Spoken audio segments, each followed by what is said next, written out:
Over 400 years ago, the adventurous Portuguese explorers who discovered and claimed Brazil for the crown of Portugal sailed into this picturesque harbor and called it Rio de Janeiro, or River of January, because they discovered it in the month of January, and they believed the beautiful inlet into which we now sail was the mouth of a river.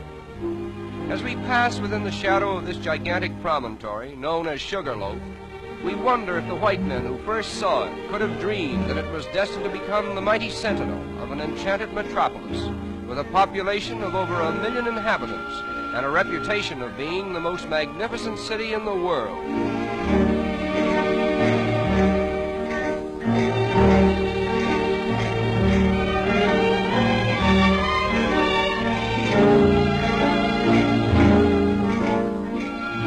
Passenger ships arriving at Rio today literally tie up at the foot of Main Street and immediately become a picturesque part of the skyline, as well as a convenient point of egress to the city itself. Rio de Janeiro is not a manufacturing city. Therefore, there is a preponderance of foreign goods on sale in all the smart shops. Nevertheless, foreign influence has not changed the strong allegiance which the Brazilians have for their native continent. They proudly proclaim themselves South American, and they very much resent the North Americans' alleged monopoly of the word American.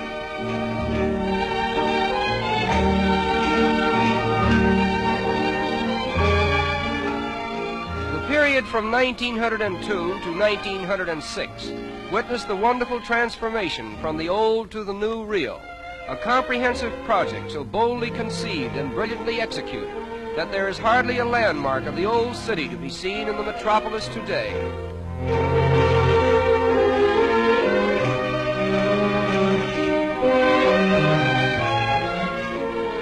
The most unique feature of the clean and spacious streets is the decorative mosaic work that adorns the sidewalks.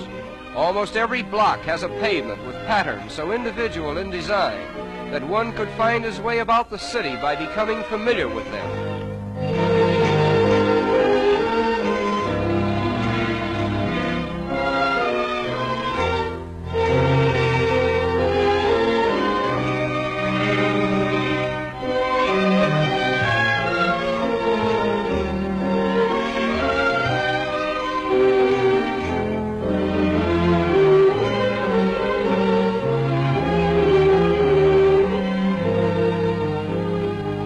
Rio is particularly noted for its numerous and colorful parks, which are scattered in picturesque profusion throughout the city.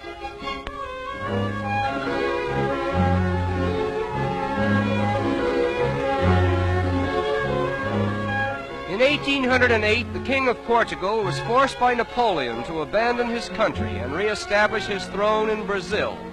When he arrived in Rio, he brought with him, among other things, the first tiny sprouts of the famous royal palms, which he planted here. It was decreed that only members of the royal family might have the privilege of cultivating this particular species of tree. But time and nature have overruled the regal command, and the royal palms that were meant to be the exclusive property of Portuguese royalty are now the common heritage of all Brazil.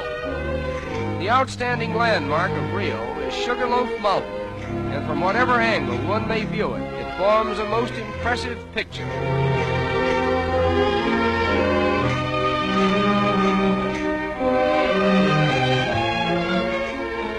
Swimming is one of the most popular sports in this pleasure-loving city. Consequently, many attractive swimming clubs have been erected along the picturesque shoreline.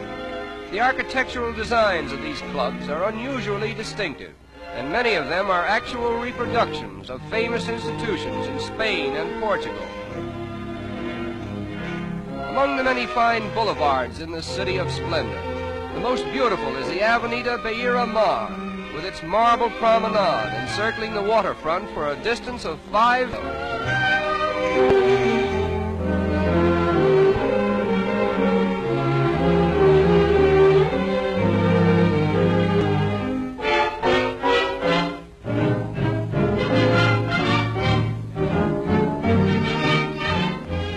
As in most countries of South America, the color of one's skin does not always determine one's social standing. As a matter of fact, the racial color line seems to be so thinly drawn that it has become a haven of toleration for all races. Nevertheless, the Portuguese language still prevails.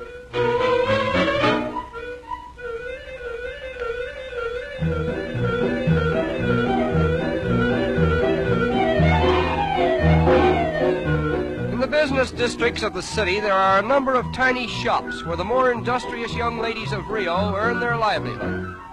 This is called the butterfly industry, in which the colorful wings of butterflies are immortalized by an art that was inaugurated here many years ago.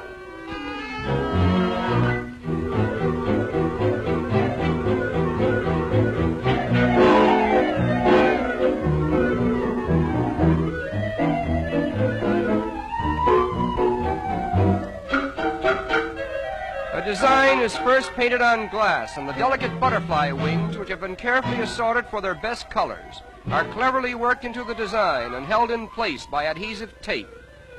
Another layer of glass is finally placed over the tape, and the wings, thus preserved, will hold their lifelike colors indefinitely. There are over 700 different species of butterflies in Brazil, and they are much larger and more colorful than those of North America and Europe.